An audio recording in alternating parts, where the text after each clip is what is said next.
Right. చేరువచ్చిన మీ అందరికీ ప్రభువైన యేసుక్రీస్తు నామములో ప్రత్యేక శుభాలు తెలియపరుస్తూ, ముఖ్యంగా ఈరోజు వివాహం కొరకు సిద్ధపడుతున్నటువంటి శ్రీకాంత్, పూజ మన మధ్య ఉన్నారు. ఇప్పటి వరకు నడిపించిన కార్యక్రమాన్ని బట్టి మరి నేను ఎంతగానో సంతోషిస్తున్నాను. ఇరు పక్షాల కుటుంబాలకు ప్రత్యేక వందనాలు.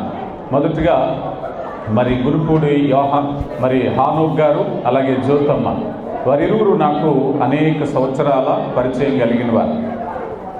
వాస్తవానికి పూజమ్మను పరిచయం చేయాలి అనే బాధ్యత నాదే, నేనే చెప్పాల్సి ఉంటుంది. ఎందుకనంటే తనను ఆత్మీయంగా నడిపించిన వ్యక్తిగా, తన రక్షణలో బాప్తీసం ఇచ్చిన వ్యక్తిగా, మరి దేవుని కృపను బట్టి ఈరోజు వివాహ వ్యవస్థలను నడిపించడానికి నన్ను ఆహ్వానించినప్పుడు వాస్తవానికి నేను ఖతార్ దేశం వెళ్ళవలసి ఉంది. అయినప్పటికీ ఆ కుటుంబం మీద నాకున్న ప్రేమ, వారు నాకు ఇచ్చిన బాధ్యతను బట్టి వెంటనే కార్యక్రమాన్ని నేను పోస్ట్పోన్ చేసుకుని మరి ఇక్కడ కార్యక్రమానికి నేను ఇక్కడ నిలిచి ఉండడం జరిగింది.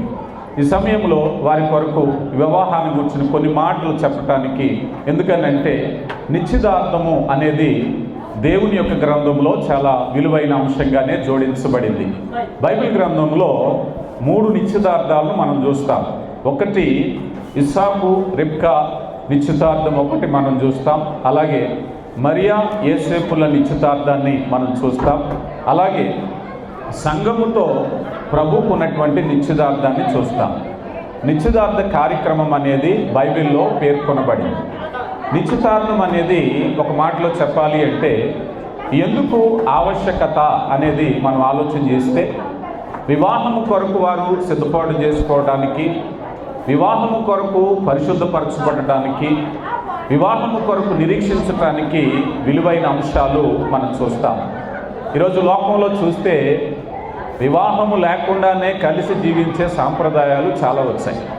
మేబీ దాన్ని లివింగ్ టుగెదర్, సహజీవనాలుగా చెప్పుకుంటున్నాను. వివాహము లేకుండానే పిల్లలు కలిగే సంస్కృతులు ఎన్నో మనం చూస్తున్నాం.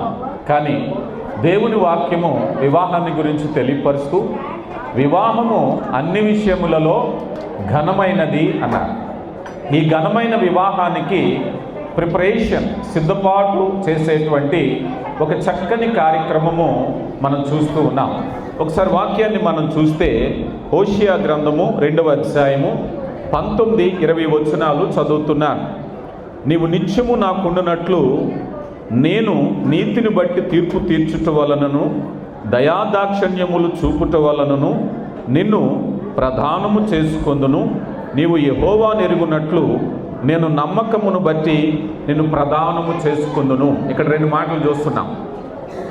దయాదాక్షణ్యమును బట్టి, అలాగే నమ్మకమును బట్టి. ఇక మీదట దేవుని కృపను బట్టి శ్రీకాంత్, అలాగే రూప, ఇరువురు కూడా నమ్మకాన్ని బట్టి ఒక నమ్మికలో ఒక భాగమయ్యారు. ఆ భాగము వివాహం అవ్వబోతుంది. ఈ వివాహం అయ్యేటటువంటి ప్రక్రియను మనం చూసినప్పుడు బైబిల్ గ్రంథంలో ఆదికాండము 24వ అధ్యాయం అంతా కూడా చాలా చక్కని వివరణతో ఉంది. నేను క్లుప్తమైన మాటలే చెప్తాను, శ్రద్ధగా వినాలి. మరి విశేషంగా వారిరువురు కూడా ఈ 24వ అధ్యాయంలో వివాహము కొరకు అబ్రహాము తన కుమారుడైన ఇస్సాకు కొరకు భార్యను వెతకాలనుకున్నప్పుడు వారు చేసిన పని ఏమిటంటే, ఒక ఎలియాజరు వచ్చాడు. ఈ ఎలియాజరు ఎవరు అని అంటే, క్షమించాలి, క్రాంతి. ఈ ఎలియాజరు వచ్చారు.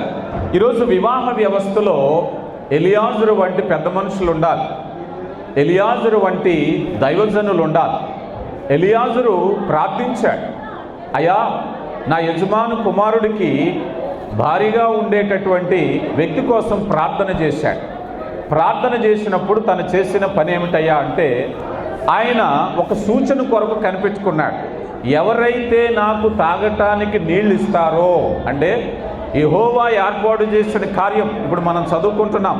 ఆదికాండము 24వ అధ్యాయంలో చెప్పబడుతున్న మాట అదే. ఈ నిర్ణయం ఎవరయ్యా అన్నట్లయితే, ఇప్పుడు క్రాంతి, అలాగే రూప, పూజ ఇరువురిని కూడా దేవుడు గర్భములో ఉన్నప్పుడే రూపొందించాడు. దేవుని ప్రణాళిక ఎంత గొప్పదయ్యా అంటే, వారిని ఇప్పుడు అలంకరించటానికి ఒకరికొరకు ఒకరు వస్త్రాలు తెచ్చుకున్నారు, అలంకరణలు తెచ్చుకున్నారు. కానీ దేవుడు వారిరువురిని గర్భములో ఉన్నప్పటి నుంచి అలంకరిస్తున్నాడు. యవన ప్రాయములు అడుగు పెట్టడానికి, ఈ వయసుకు రావటానికి దేవుడు గర్భములో ఉన్నప్పుడట పెరుగుని పేరబెట్టినట్టు పేరబెట్టారట. ఆ క్రమంలో రైట్. అయితే ఈ క్రమాన్ని మనం చూసినప్పుడు వారిరువురు కూడా దేవుని చిత్తములో అడుగు పెడుతున్నారు. అంటే వారి సొంత కోరికలు నెరవేర్చుకోవటం వివాహం కాదు, కానీ దేవుని చిత్తము నెరవేర్చేదే వివాహ వ్యవస్థ. ఇందులో భాగంగా మరి పూజమ్మను చూసినప్పుడు ఇప్పటి వరకు ముఖ్యంగా ఆదిమ ఎంగేజ్మెంట్లో నిశ్చితార్థములో అబ్రహాము కుమారుని విషయంలో చూసినప్పుడు ఇస్సాకు లేడు అక్కడ కదా.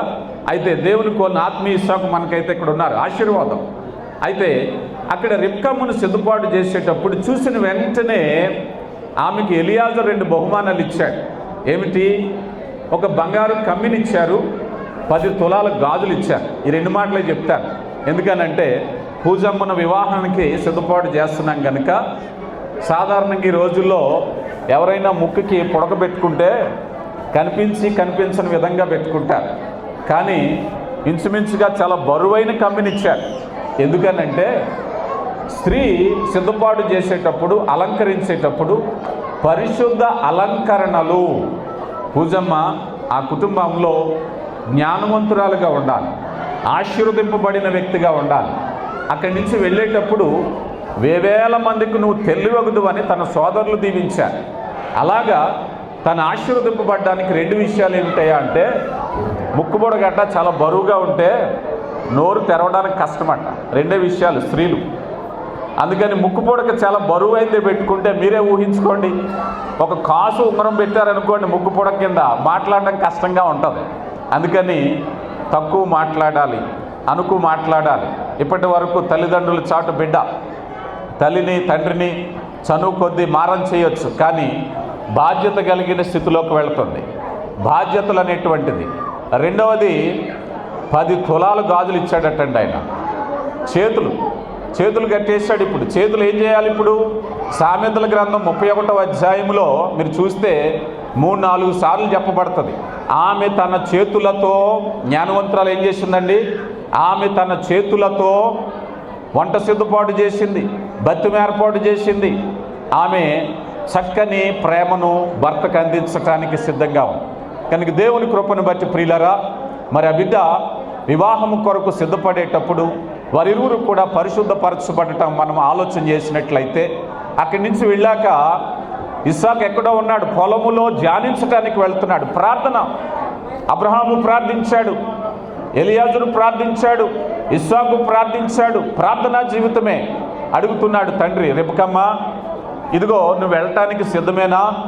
ఎలియాజరు అడుగుతున్నాడు, ఒకవేళ మీ అభిప్రాయాన్ని చెప్పండి అన్నప్పుడు దైవ కార్యం ఎలా జరుగుతుందంటే వారిరువురు మనసులో దేవుడు ఇష్టాన్ని పుట్టిస్తారు.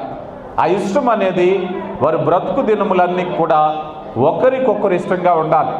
ఆ ఇష్టం అనేది దేవుని ప్రేమతో నింపబడినప్పుడు కానా వివాహంలో ఆ మాధుర్యం ఎలాంటిదంటే, చాలామంది ప్రేమలు చల్లారిపోతాయి, ఆకర్షణలు చల్లారిపోతాయి. కానీ వారి ప్రేమ దేవుని వాక్యానుసారం అయితే ఆ ద్రాక్షరసం తాగిన వారు అంటున్నారు, అయ్యా తాగి కొద్ది ఇంకా మధురంగా ఉంటుంది. వారిరువురు ప్రేమ, ఇప్పుడున్న ప్రేమ రాబోయే కాలంలో కూడా ఇంకా ప్రేమగా ఉండాలి అంటే ప్రార్థించండి. నాకు తెలుసు మరి హానోకు గారి యొక్క కుటుంబము ప్రార్థనా కుటుంబం. నాకు తెలుసు అనేక సంవత్సరాలు ఆత్మీయ సహవాసం కలిగి ఉన్నాను. వారి గురించి సాక్ష్యం చెప్పాలి అంటే ఖచ్చితంగా నేనే ముందు వరుసలో ఉంటాను. ఆ బిడ్డల గురించి చెప్పాలన్నా, ఆ దైవికమైనటువంటి ఆ కుటుంబాన్ని చెప్పాలన్నా నేనే ముందుంటాను. మరి పూజమ్మను పరిచయం చేయాలంటే నేనే చేయాలి, ఖచ్చితంగా నేను చెప్పగలను. ఎందుకంటే వారు ఎంత ప్రార్థనా పరులుగా బిడ్డలు పెంచారో, బిడ్డల కోసం ఎంత కష్టపడ్డారో, ఎంత ప్రయాసపడతారో నాకు తెలుసు. మరి ఆ రీతిగా దైవిక కుటుంబం నుంచి వచ్చినటువంటి పూజమ్మ మరి దేవుని చిత్తాన్ని నెరవేర్చాలి, తల్లిదండ్రులను సంతోషపెట్టి ఇదిగో మా కుమార్తె ఆ ఇంటికి వెళ్ళి ఘనమైనటువంటి స్త్రీగా నిలబడిందని, అలాగే అత్తింటి వారిని ఆనందపరిచి మరి విశేషంగా భర్తకు ఆభరణంగా ఉండాలని నేను హృదయపూర్వకంగా కోరుకుంటున్నాను. దేవుడు వారిరువురిని బహుగా దీవించి రాబోయే వివాహము ఘనముగా ఇరుపక్షాల వారికి సంతోషంగా మహిమకరంగా జరగాలని ప్రార్థిస్తూ ఈ సందేశాన్ని ముగిస్తున్నాను. దేవుడు మిమ్మల్ని దీవించి బహు ఆశీర్వాదాలతో నింపునుగాక.